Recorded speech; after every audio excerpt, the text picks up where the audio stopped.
बिहार के पूर्व मुख्यमंत्री कर्पूरी ठाकुर को भारत रत्न दिया जाएगा। कर्पूरी ठाकुर को मरणोपरांत भारत रत्न से सम्मानित किया जाएगा।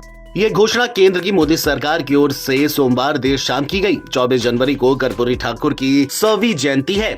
जयंती से एक दिन पहले ही सरकार की ओर से कर्पूरी ठाकुर को भारत रत्न देने का बड़ा ऐलान किया गया है। कर्पूरी ठाकुर को भारत रत्न मिलने पर बीजेपी के राज्यसभा सांसद सुशील कुमार मोदी ने खुशी जाहिर की है। उन्होंने बताया है कि कर्पूरी ठाकुर की जन्म शताब्दी पर 24 जनवरी को केंद्र सरकार सिक्का और नए स्वरूप का डाक टिकट भी जारी करेगी। नरेंद्र मोदी ने भारत रत्न की उपाधि से सम्मानित करने का काम किया है।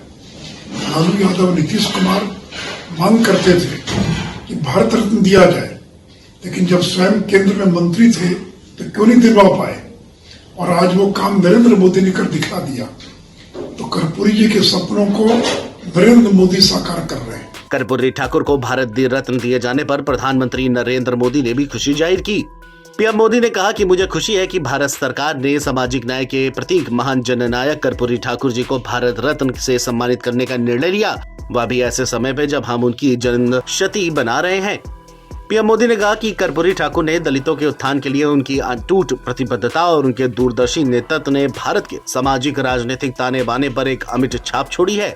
ये पुरस्कार न केवल उनके उल्लेखनीय योगदान का सम्मान करता है, बल्कि हमें एक अधिक न्यायपूर्ण और न्यायसंगत समाज बनाने के उनके मिशन को जारी रखने के लिए भी प्रेरित करता है। बता दें कि कर्पूरी ठाकुर को उनकी लोकप्रियता के कारण जननायक कहा जाता है। उनका जन्म बिहार के समस्तीपुर में हुआ था। कर्पूरी ठाकुर को समाज के वंचित वर्गों के उत्थान के लिए किए गए उनके अथक प्रयासों के लिए जाना जाता है। वह भ्रष्टाचार विरोधी नेता के रूप में भी खासे विख्यात हैं। उनके शासनकाल में लागू की गई भूमि सुधार योजना और शिक्षा सुधार योजनाओं का देश भर में व्यापक प्रभाव दिखा। कर्पूरी ठाकुर का जन्म समस्तीपुर जिले के पिथौचिया गांव में हुआ था। ठाकुर ने पटना से 1940 में मैट्रिक की परीक्षा पास की। इसके बाद स्वतंत्रता आंदोलन में शामिल हो गए। उन्होंने समाजवाद का रास्ता चुना। 1942 में गांधी के असहयोग आंदोलन में वे शामिल हुए, जिसके चलते उन्हें जेल भी जाना पड़ा। कर्पूरी ठाकुर बिहार के दूसरे उप मुख्यमंत्री और 2 बार मुख्यमंत्री रह चुके हैं। बता दें कि लंबे समय से कर्पूरी ठाकुर को भारत रत्न देने की बिहार से मांग उठती रही है। कर्पूरी ठाकुर की जब बिहार में सरकार थी, तब उन्होंने पिछड़े वर्ग के लिए 12% आरक्षण लागू किया था। उस वक्त जनसंघ के वरिष्ठ नेता कैलाशपति मिश्र उनकी सरकार में वित्त मंत्री थे।